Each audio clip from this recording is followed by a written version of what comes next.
Firman Tuhan hari ke-169 tahun 2024, Kitab Yehezkiel pasal 39 ayat 29, perikop Israel dipulihkan dari pembuangan Babel untuk tinggal di negerinya sendiri. Memberkati. Firman Tuhan pada hari ini, di hari yang ke-169 tahun 2024, tanggal 17 Juni, diambil dari kitab Yehezkiel pasal 39 ayat 29. Israel dipulihkan. Inilah perikop daripada pasal 39 sebagai ayat inti atau nats adalah sebagai berikut. Aku tidak lagi menyembunyikan wajahku terhadap mereka. Kalau aku mencurahkan rohku ke atas kaum Israel. Demikian firman Tuhan Allah. Dalam bacaan pagi diambil dari surat Rasul Paulus ke jemaat Filipi pasal yang ketiga ayat 10 sampai dengan 21, merupakan lanjutan dari bacaan pagi pada waktu hari Sabtu yang dulu.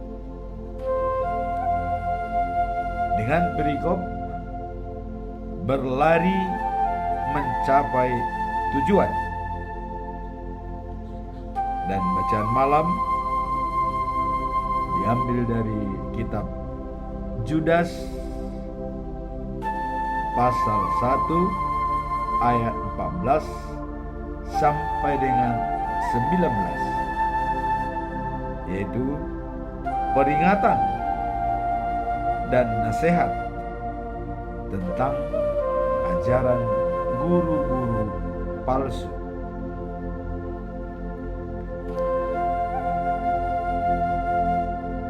Dalam perikop awal, Israel dipulihkan. Apakah maksud daripada perikop ini? Israel dipulihkan, maksudnya bahwa Tuhan akan memulihkan bangsa Israel sesuai dengan janjinya dalam Alkitab. Jadi tidak membiarkan Israel tetap berada di pembuangan.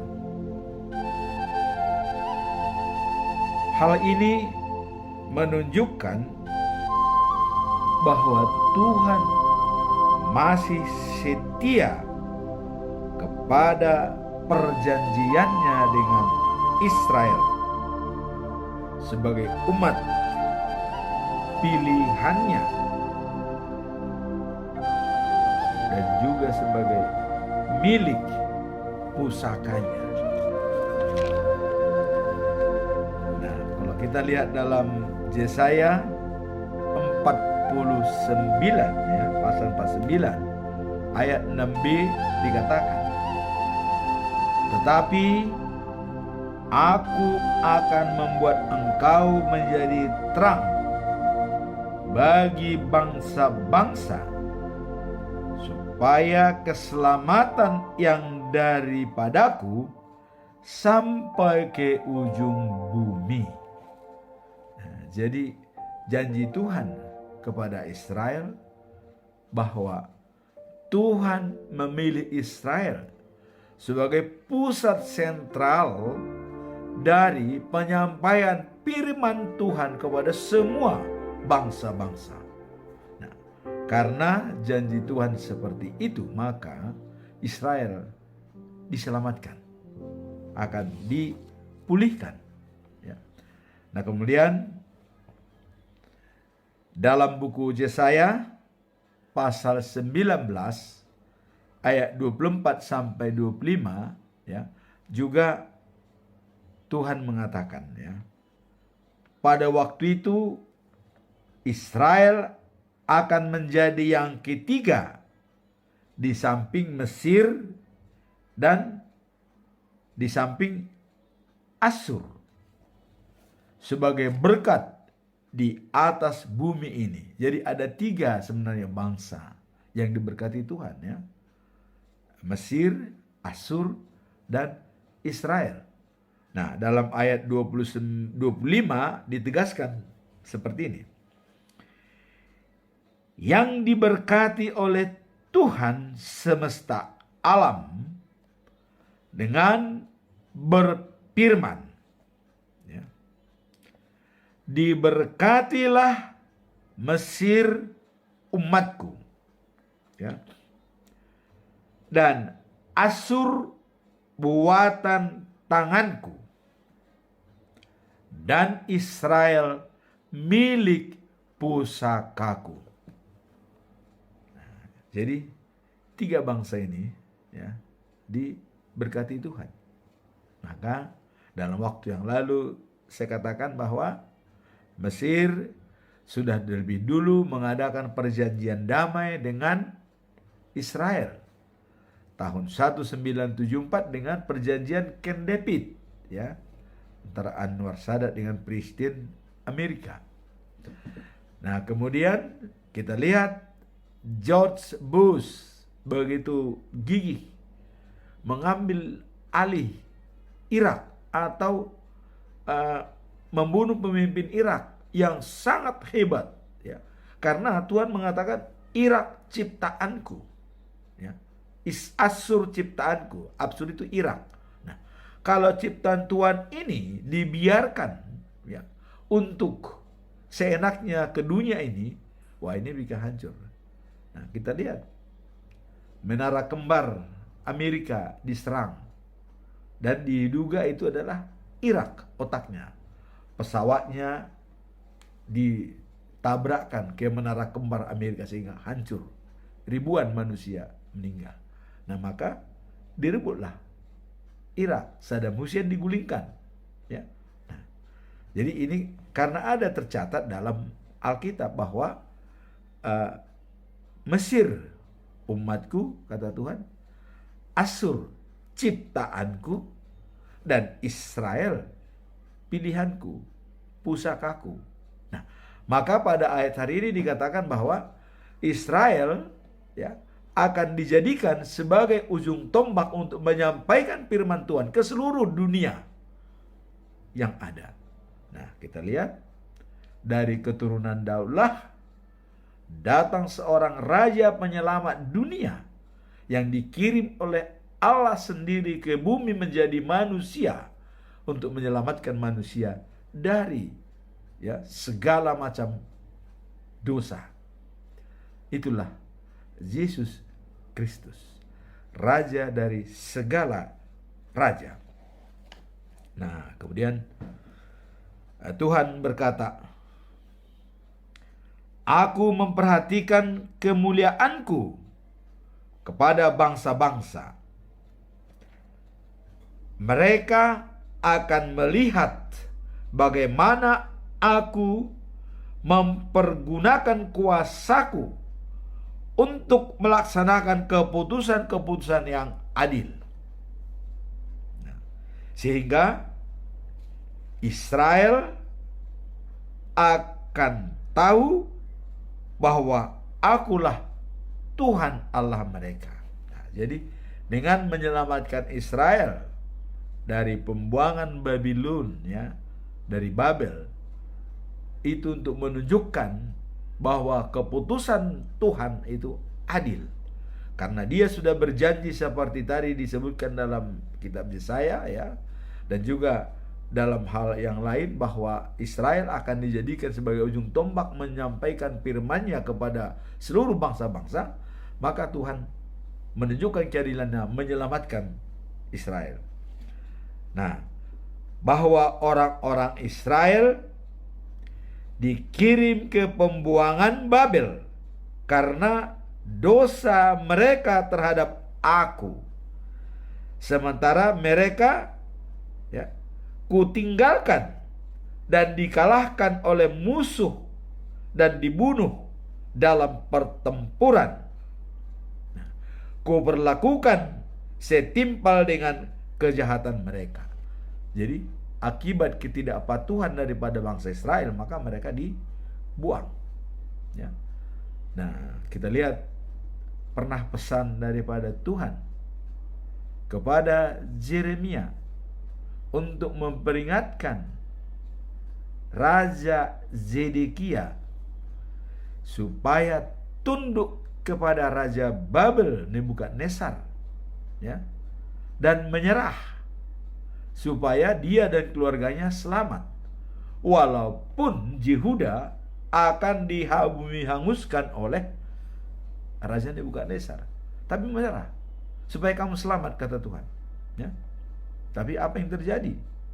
Ya, Nebukadnezar mengatakan, wah, kalau saya menyerah kepada mereka, nanti orang-orang yang telah menyeberang ke Babel dari Yehuda akibat kurang cocok dengan rajanya akan mempermainkan saya, katanya, mempermalukan saya di depan mereka. Wah, itu dipikirkan oleh Nebukadnezar. Jadi dia takut pada manusia, bukan takut kepada Allah. Walaupun Yeremia sudah mengatakan itu tidak akan terjadi. Nah, jadi Tuhan itu kan sudah mengatakan kepada Yeremia tugasnya untuk menyampaikan pesan-pesan Tuhan kepada semua raja-raja, ya, hakim-hakim. Nah, itu disampaikan, tidak akan terjadi. Tapi Nebukadnezar tetap nekat, tidak mau tunduk. Bahkan dikatakan kepada Yeremia, jangan bilang-bilang, ya, apa yang pesan kau sampaikan kepada saya, kepada semua pegawai-pegawai saya, ya. Karena Yeremia ya takut, karena dia waktu itu dipanggil dari penjara di rumahnya Jonathan. Nah, takut dia nanti jebloskan lagi dalam penjara istana itu, ya dia ya udah nurut dia. Sehingga ditanya oleh para pegawainya, tidak berbicara apa-apa. Nah, terus apa yang terjadi? Ya, Raja Nebukadnezar menyerang Zedekia dan kocar kacir, dia melarikan diri waktu malam-malam, tapi ditangkap oleh perwira-perwira Kasdim, ya, dibawa ke riba dan di depan Raja Babel Nebukadnezar, anak-anaknya disembelih di depan matanya dan dia dicongkel matanya dan dimasukin penjara. Itulah tadi dikatakan oleh Tuhan, ya, dalam pertempuran mereka mati, kuperlakukan setimpal dengan kejahatan mereka. Wah. Jadi Tuhan sudah memperhitungkan itu. Karena kenakalan bangsa Israel, ya, ketidakpatuhan, ketidaksetiaan bangsa Israel, dia dibuang. Dan kita tahu berapa lama Israel dalam pembuangan di Babel. 70 tahun, ya. Coba kita, seumur daripada seseorang selama itu dibuang. Nah, sekarang Tuhan berbaik dan menepati janjinya. Tetapi sekarang Aku mengasihi Israel dan membuat mereka makmur kembali. Dengan demikian, Aku menjaga namaku tetap dihormati. Nah, jadi dengan demikian, untuk menjaga kepribadian dan nama Tuhan, untuk tetap dihormati Israel, maka dia mengasihi Israel dan diberikan mereka supaya makmur di negerinya sendiri, ya. Nah, bila mereka tinggal di negerinya sendiri, tak akan ada seorang pun yang mengancam mereka. Tidak ada. Jadi Tuhan mengatakan kalau mereka sudah berada di negerinya sendiri, tidak ada seorang pun yang mengancam mereka. Inilah, ya, perjanjian Tuhan untuk menyelamatkan bangsanya. Nah, sehingga penderitaan yang dialami mereka selama di pembuangan akan terobati. Tuh. Jadi, dengan penderitaan selama di dalam pembuangan, ini akan terobati dengan dipulihkannya, ya, Israel dari penderitaan yang hebat dan dikasihi oleh Tuhan, diberikan kemakmuran. Mereka akan terobati luka-luka yang sudah dialami selama 70 tahun akan pulih kembali. Nah, Tuhan mengatakan, aku akan membawa mereka kembali ke negerinya, ke negeri mereka sendiri, tanpa meninggalkan seorang pun dari mereka di Babel. Wow, ini. Jadi Tuhan memang sangat fanatik dalam hal bangsa Israel. Kenapa? Tidak meninggalkan seorang pun dari berapa ribu orang yang dibuang di Babel. Itu akan dibangun semua, dikembalikan semua. Tidak ada ditinggal di Babel, ya. Nah, kemudian aku akan mencurahkan rohku atas bangsa Israel dan tak akan meninggalkan mereka. Akulah Tuhan yang maha tinggi. Itulah pembicaraan Tuhan pada perikop ini.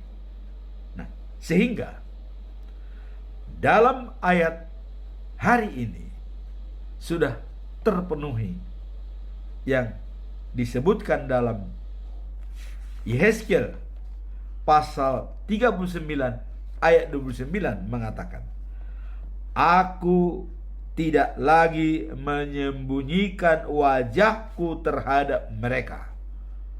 Jadi Tuhan akan berada pada Israel dan terus terang, tidak lagi menyembunyikan wajahnya, katanya. Karena kenapa? Aku mencurahkan rohku ke atas kaum Israel. Jadi kalau orang Batak itu dikatakan kalau ada orang yang sudah kaget, mulak tondi turuma, katanya, kembali roh ke dalam rumah. Nah, jadi ini juga mengembalikan roh mereka, roh Allah kepada Israel.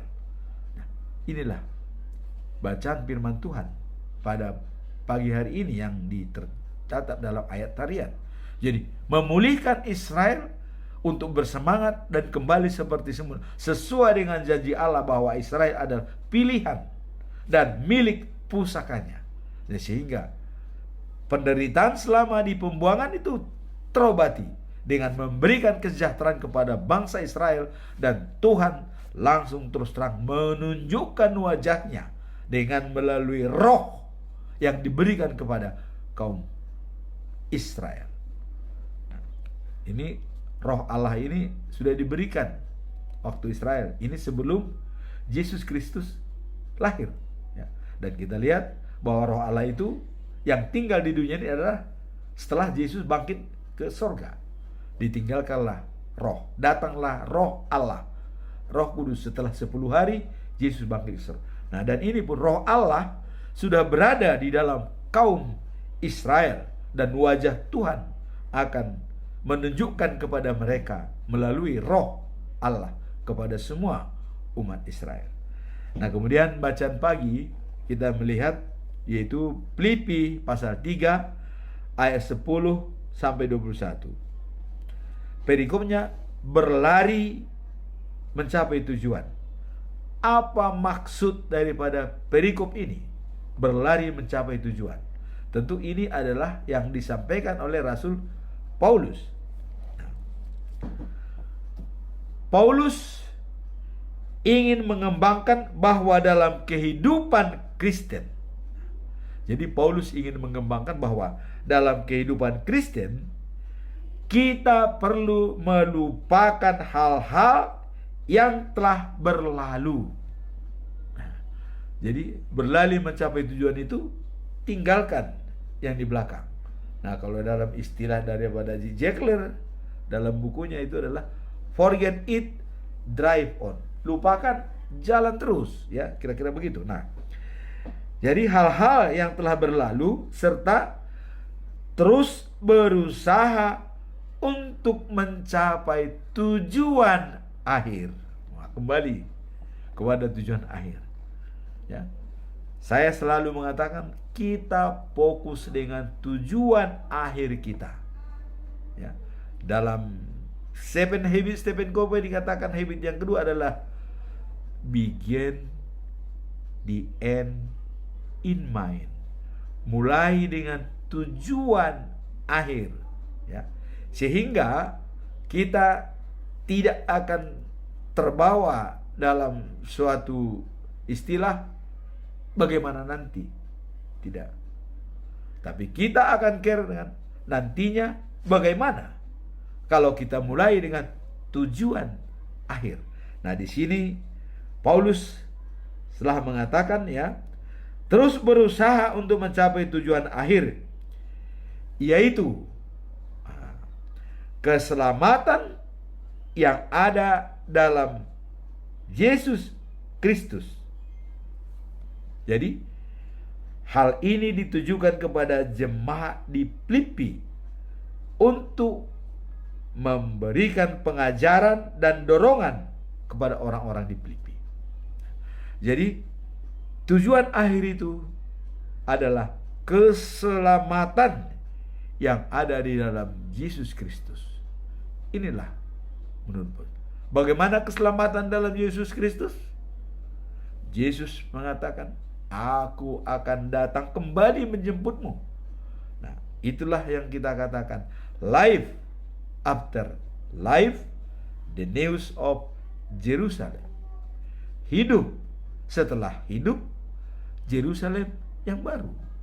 Nah, sebab dalam Mazmur sudah dikatakan, kota Sion tempatku selama-lamanya, kata Tuhan. Kemudian Tuhan mempersiapkan di sana perjamuan pesta untuk mengundang semua orang manusia yang ada di dunia ini. Terus siapakah yang bisa masuk dan bisa ikut dalam undangan tersebut? Inilah yang disampaikan oleh Paulus tadi. Tujuan akhir, keselamatan ada pada Yesus Kristus. Percaya kepada Yesus Kristus sebagai Raja yang diutus oleh Allah, maka kita wajib hukumnya masuk dalam undangan Allah dalam perjamuan pesta. Menyiapkan anggur yang terbaik, daging yang gemuk-gemuk, ya.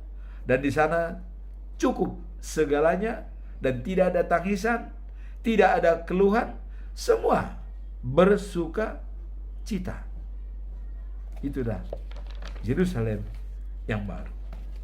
Nah, dalam Filipi 3 ayat 14 dikatakan, tetapi aku berlari dengan sekuat tenaga untuk mencapai tujuan. Jadi artinya dalam rangka tujuan akhir itu dia berlari sekuat tenaga. Karena aku telah dicapai oleh Kristus Yesus. Karena dia sudah bersama dengan Yesus Kristus, dia akan berlari dengan sekuat tenaga, ya. Sudah bersama Yesus. Nah, ayat ini menunjukkan tekad Paulus untuk berusaha sekuat tenaga dalam melayani Tuhan. Nah, jadi maksudnya adalah melayani Tuhan dan mencapai tujuan yang Tuhan berikan kepadanya. Apa tujuannya? Untuk menangkap Paulus waktu Yesus ditangkap, ya. Beritakan firman-Ku. Setelah dia disembuhkan dan didoakan oleh Ananias, ya, matanya dibuka, tugas selanjutnya diberikan adalah beritakan firman-Ku. Nah, makanya Paulus kita lihat begitu gencar dia memberitakan firman Tuhan, walaupun kadang-kadang dia dipenjara, ditentang, ya. Dan dia mendirikan jemaat-jemaat yang ada di Filipi, ya, dan Korintus. Itulah jemaat yang didirikan oleh Paulus. Nah, kemudian kita lihat di sini adalah dari perikop ini, ya, mengilhami kita. Jadi ada semacam ilham buat kita melihat perikop ini, ya, untuk, ya, memberi semangat, the fire spirit, semangat yang berapi-api, ya, yang sama, yang sesuai dalam melayani dan menjalani panggilan dari Tuhan di dalam hidup kita. Jadi dengan semangat yang berapi-api dalam melayani dan panggilan terhadap hidup kita. Nah, itu kata Paulus, itu panggilan kepada dia untuk melayani akan dijalankan dengan baik. Nah, kemudian Paulus mengatakan, kita semua sudah dewasa secara rohani karena sudah mendengar banyak firman Tuhan, bahkan menyaksikan Yesus Kristus oleh rasul-rasul itu, ya, dalam pergaulan mereka selama, ya, 3,5 tahun tepatnya yang dipilih rasul-rasul itu, ya. Nah, jadi dengan modal ini kata Paulus, kita sudah dewasa, ya.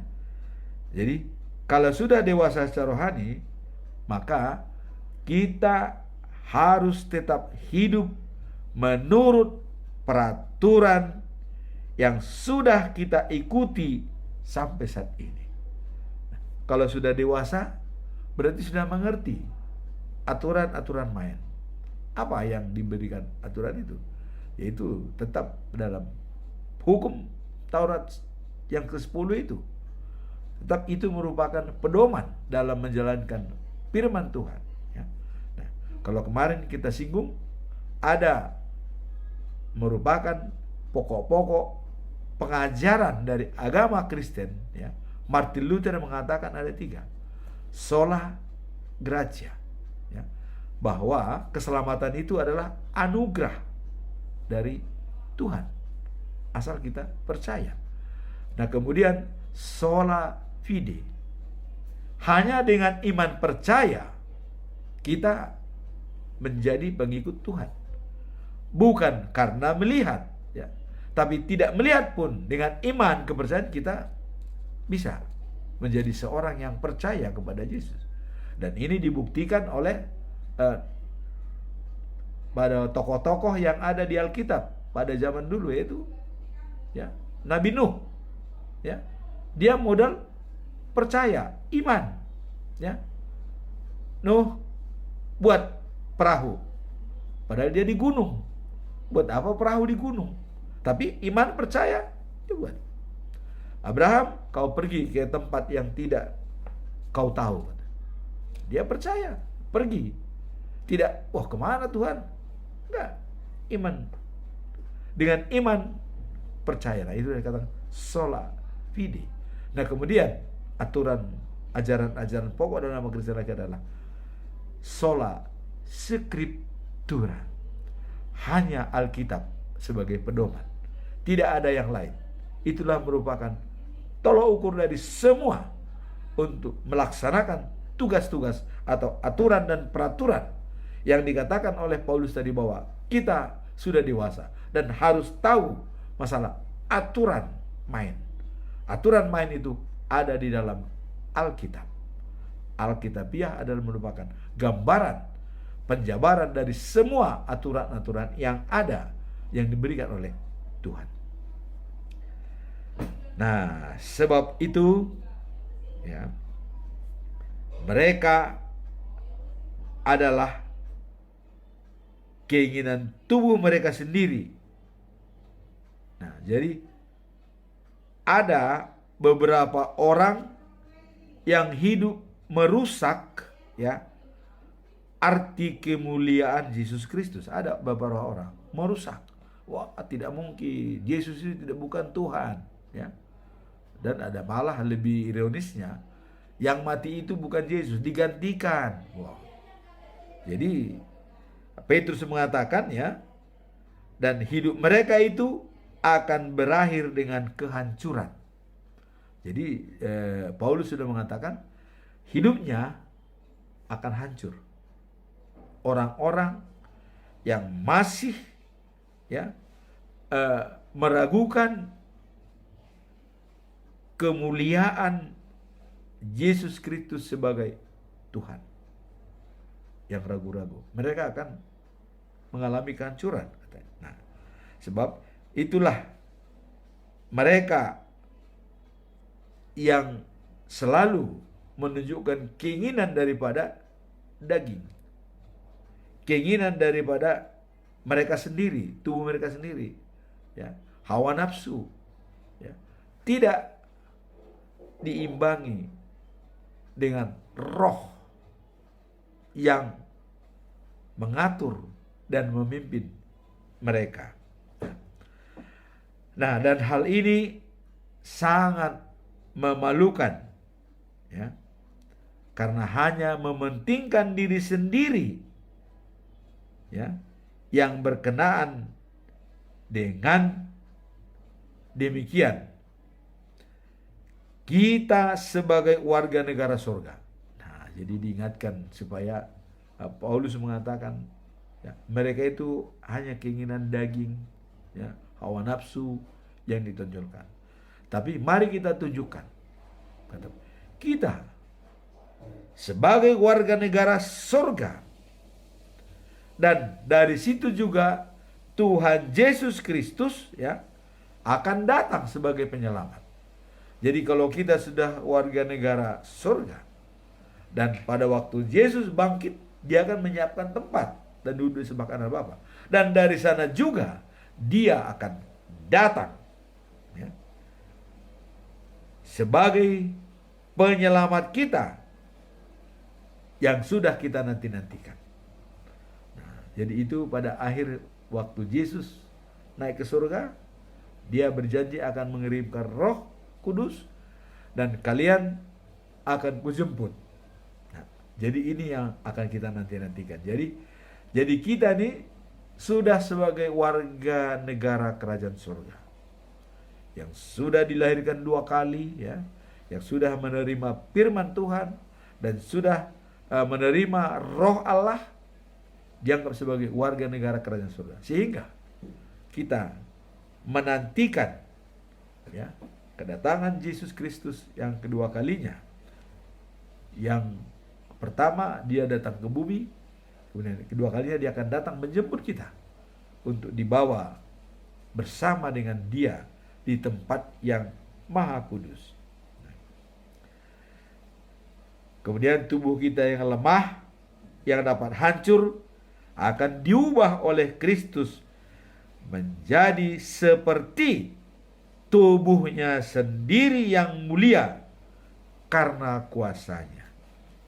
Itulah kesimpulan dari bacaan pagi di sini, yaitu berlari mencapai tujuan, kata Paulus, untuk hidup bersama dengan Yesus, ya, sebagai warga negara kerajaan surga.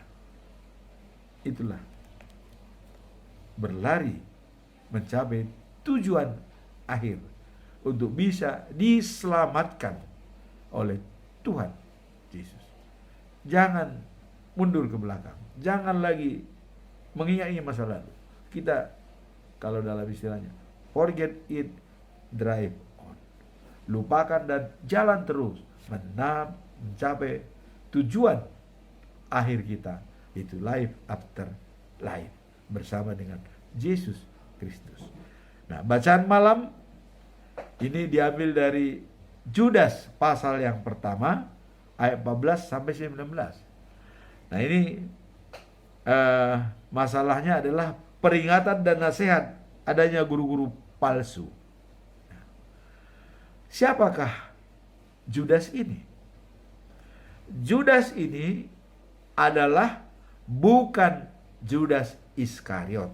Ya. Nah, ini kita garis bawahi. Tapi Judas ini adalah ya saudaranya Yakobus.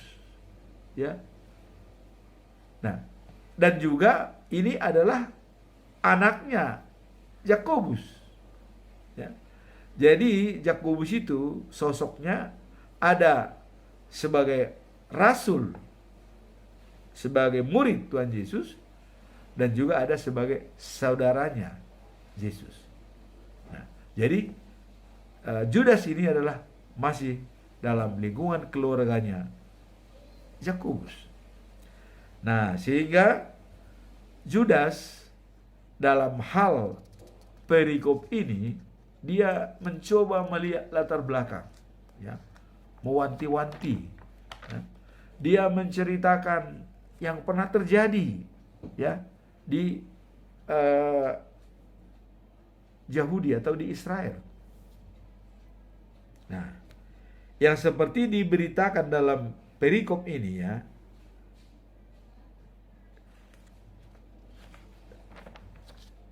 bahwa Judas mencoba mengambil nubuatan daripada Henokh. Henokh itu adalah keturunan ketujuh dari Nabi Adam. Keturunan ketujuh dari Adam, ya. Dan kita tahu Henokh itu adalah yang setia kepada Tuhan. Dan bahkan di akhir hidupnya dia diangkat ke surga, ya. Jadi ada dua orang yang diangkat ke surga itu adalah pertama Henokh dan yang kedua Nabi Elia.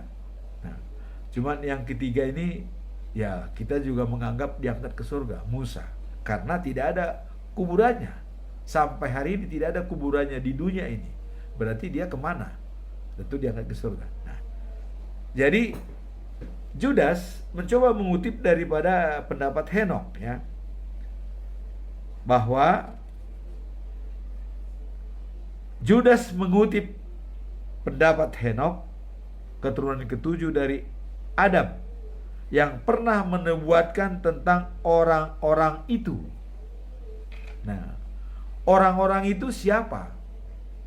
Nah, jadi maksudnya orang-orang itu yaitu termasuk Kain yang membunuh adiknya Abel, ya. Kain adalah mementingkan, ya, uang untuk mendapatkan uang. Nah, kemudian dicontohkan lagi seperti Bileam. Nah, kita tahu Bileam ini adalah nabi palsu di kerajaan Raja Balak yang ditugaskan untuk mengutuk bangsa-bangsa, termasuk bangsa Israel, disuruh akan dikutuk, bahkan dibayar oleh Raja Balak berapapun, ya. Tapi apa yang terjadi? Ya, Israel pilihan Tuhan, tidak mungkin dikutuk. Allah, ya, menstop. Bileam, itu bangsaku, jangan kamu kutuk. Bileam tidak jadi mengutuk. Akhirnya kutukan daripada Bileam dirubah menjadi berkat. Nah, itulah kutuk berubah jadi berkat. Nah, itu dikatakan dari orang-orang itu. Kemudian ada lagi Korah. Nah, Korah ini adalah pemberontak di Israel. Dia pernah mengkoordinir 250 orang pemuka-pemuka Israel, ya, untuk memberontak kepada Musa. Wah, ini Musa ini udah gak benar nih, kita berontak. Bayangin aja, dari 250 penetua-penetua berikut pengikutnya, banyak sekali, ya, memberontak kepada Musa, bahwa mereka akan mengkudeta Musa. Ini gak benar. Tapi Musa mengatakan, Mari kita tunggu jawaban Tuhan. Siapa yang benar? Saya atau Anda? Wah, jadi pada saat dibuat dalam perapian, berkumpullah semua bangsa Israel, ya, pengikut Korah, dan masih setia kepada Tuhan, tidak mengikuti pemberontak. Nah, begitu pada hari H berkumpul semua. Musa, kata Tuhan, pisahkan yang pengikut aku dari kelompoknya Korah. Musa merintahkan semua yang pengikut Tuhan pisah dari kelompok Korah, biar mereka satu kelompok. Dibuat satu kelompok. Apa yang terjadi? Bumi membuka mulutnya dan mereka semua ditenggelamkan, ditelan oleh bumi, mati semua. Nah, jadi dikatakan tadi ini orang-orang itu. Nah, seperti orang-orang inilah, ya, katanya pada waktu mengadakan pesta makan, sikap mereka sangat memalukan. Nah, itu diantaranya. Jadi di samping orang itu, jadi orang-orang seperti ini. Nah, tadi sudah dikatakan contoh orang-orang yang sangat dinubuatkan itu akan nanti mendapat hukuman yang dari Allah, ya, dicontohkan oleh Judas, ya. Nah, kemudian pada waktu mengadakan pesta makan, sikap mereka sangat memalukan di antara sikap orang-orang, ya. Mereka makan dengan rakus, ya, tanpa malu-malu dan hanya mementingkan diri sendiri. Jadi orang-orang seperti itu. Nah, mereka seperti awan, katanya, yang dihembuskan oleh angin, tapi tidak menurunkan hujan. Jadi dia hanya berputar-putar. Nah, itu katanya seperti awan. Nah, kemudian dicontohkan lagi seperti pohon yang tidak menghasilkan buah walaupun musim buah-buahan. Nah, jadi digambarkan orang-orang tidak menghasilkan buah, ya. Nah, yang ketiga, ya, seperti pohon yang telah dicabut, ya, dan akarnya sehingga dia mati. Jadi pohon, ya, masih berdiri, tapi akarnya sudah dicabut, ya, pasti mati. Nah, kira-kira begitu. Nah, kemudian terakhir dikatakan adalah seperti ombak di laut, ya, yang menimbulkan buih, ya. Jadi ombak di laut itu menimbulkan buih. Nah, seperti juga mereka, ya, menimbulkan perbuatan-perbuatan yang memalukan. Jadi semua orang yang membuat perbuatan-perbuatan yang memalukan, menghina Allah. Nah, makanya Tuhan mengatakan, ya, yang menghormati aku akan kuhormati, yang menghina aku akan kuhina. Nah, jadi yang memalukan, katanya di sini ada orang-orang, ya, yang perbuatan-perbuatan yang memalukan, yang tidak sesuai dengan firman Tuhan. Nah, mereka seperti binatang yang mengembara, ya, dan sudah disiapkan tempatnya. Jadi seperti binatang yang mengembara, ya, yang tidak jelas juntrungannya. Nah, sudah ditempatkan oleh Allah dalam kegelapan selama-lamanya. Nah, jadi orang itu katanya sudah ditempatkan Allah tempatnya. Bagi orang pembangkangnya yang memalukan, membuat perbuatan-perbuatan yang tidak baik, itu sudah ditempatkan Allah tempatnya dalam kegelapan selama-lamanya. Nah, kemudian Henokh berkata, ya, lihatlah, Tuhan akan datang dengan beribu-ribu malaikatnya yang suci untuk menghakimi semua orang. Tuhan akan menghukum orang-orang jahat karena perbuatan-perbuatan mereka yang bejat, menghukum orang berdosa, ya, dan berkata kata-kata penghinaan yang diucapkan mereka. Jadi kata-kata penghinaan juga termasuk dihukum. Nah, maka Judas ya mengatakan bahwa setelah melihat itu dibawa kita ke sana, karena tadi ada guru-guru palsu dan nasihat, maka Judas mengatakan, saudara-saudara yang tercinta. Nah, ini kata Judas nih kepada semua yang membaca bukunya, ya, ingatlah akan apa yang dahulu dikatakan oleh rasul-rasul Tuhan kita Yesus Kristus. Jadi apa yang sudah diucapkan oleh para rasul itu, ya, yang termasuk 11 murid Tuhan Yesus itu, karena bersama Judas ini termasuk muridnya Yesus, ya. Nah, apa yang sudah dikatakan? Bahwa menjelang akhir zaman, katanya, menjelang akhir zaman akan muncul orang-orang yang akan mengejek kalian hidup menurut keinginan orang berdosa.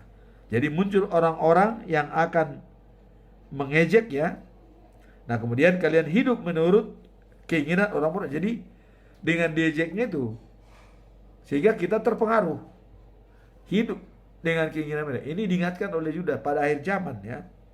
Nah, mereka menimbulkan perpecahan yang tidak dikuasai roh Allah. Nah, jadi tadi roh Allah itu kalau sudah menguasai, dia bukannya mengadakan perpecahan, tapi dia mempersatukan, ya, mempersatukan. Ya, kita lihat kuasa roh Allah waktu datang di Yerusalem bersama dengan rasul-rasul itu, 3.000 orang dibaptis. Pada waktu itu Petrus menyampaikan khotbah yang berapi-api, walaupun dikatakan orang bahwa mereka adalah mabuk anggur merah, ya, mabuk anggur manis. Nah, tapi kami tidak mabuk, ini baru jam 9, kata Petrus. Maka dia khotbah dengan berapi-api, bertobatlah katanya, 3.000 orang dibaptis dengan kuasa Roh Kudus. Nah, di sini tadi katakan mereka menimbulkan perpecahan yang tidak dikuasai Roh Kudus, dia dikuasai Roh Allah. Jadi tentu dengan keinginan mereka sendiri, ya. Nah, saudara-saudara, kata Judas, binalah terus hidupmu berdasarkan percaya pada Yesus Kristus. Jadi ini yang pesannya terakhir. Bina terus hidupmu dengan percaya kepada Yesus Kristus. Jangan percaya kepada ajaran-ajaran sesat tadi yang bisa menimbulkan perpecahan, ya. Jangan. Nah, binalah hidupmu selalu bersama Yesus Kristus. Imanmu sangat suci. Wah, jadi iman percaya kita itu katanya sangat suci. Nah, yang berdoalah dengan Roh Allah. Jadi kalau iman sangat suci, berarti diajarkan supaya berdoalah dengan roh, ya, Roh Allah. Hidup selalu di dalam naungan kasih Allah. Jadi kita selalu berada dalam naungan kasih Allah, apapun terjadi. Nah, katanya hidup suci, berdoa dengan Roh Allah, dan hidup di dalam naungan Allah. Nah, selama kalian menantikan rahmat Yesus Kristus Tuhan kita, yang akan memberikan hidup sejati dan kekal. Jadi selama kita menantikan kedatangan Yesus Kristus, ya, hiduplah dengan suci, berdoa dengan Roh Allah, sambil menunggu kedatangan Yesus Kristus sebagai menjamin hidup yang kekal dan sejati. Nah, pada orang-orang yang masih bimbang, jadi ini Judas mengatakan, kalau ada orang-orang masih bimbang, belum percaya sepenuhnya kepada Yesus Kristus, arahkan mereka. Arahkan supaya dia tetap percaya kepada Yesus, jangan ragu. Nah, kira-kira begitu dah. Nah, supaya mereka akan dapat keselamatan dari Yesus Kristus. Dan kasihilah mereka seperti dirimu sendiri, agar bisa tetap bersama dengan Yesus Kristus. Jadi kalau ada yang bimbang saat ini, yang percaya kepada Yesus Kristus, mari ya, kita rangkul mereka. Ayo, inilah jalan dan hidup untuk bisa bersama dengan Yesus Kristus. Demikianlah firman Tuhan pada hari ini. Yang pertama tadi adalah Israel dipulihkan karena perjanjian Tuhan dengan mereka, di mana mereka akan dijadikan jadi ujung tombak kepada bangsa-bangsa yang ada di bumi ini, sehingga Tuhan memulihkan dia dan memberikan kemakmuran dan tidak akan diganggu lagi oleh siapapun. Itulah dalam perikop yang pertama. Nah, kemudian kalau kita lihat dalam bacaan pagi, berlari mencapai tujuan. Artinya Paulus mengatakan kita harus tetapkan tujuan akhir. Itu sebagai pandangan hidup kita. Kalau kita berjalan dengan tujuan akhir, maka yang lain semua akan mengikuti. Ya, jadi tujuan akhir itu adalah life after life. Nah, kemudian Judas mengingatkan betapa buruknya orang-orang yang tidak sependapat dengan Tuhan. Baik pada waktu zaman dulu digambarkan seperti Korah, seperti Kain, seperti Bileam, ya. Nah, itu tetap Tuhan akan memperhitungkan, membuat katanya tadi akan dalam kegelapan selama-lamanya, katanya disiapkan tempatnya. Nah, jadi arahan pada Judas, hidup bersama dengan Yesus Kristus, hidup kita terus kita bina supaya tetap bersama dengan Tuhan, ya. Nah, karena iman itu adalah suci, karena itu adalah dari Tuhan kepada kita, anugerah. Nah, maka berdoalah dengan roh, sehingga keselamatan akan kita raih yang kekal dan abadi pada saat Yesus Kristus datang kembali ke dunia ini. Amin. Tuhan memberkati kita semua.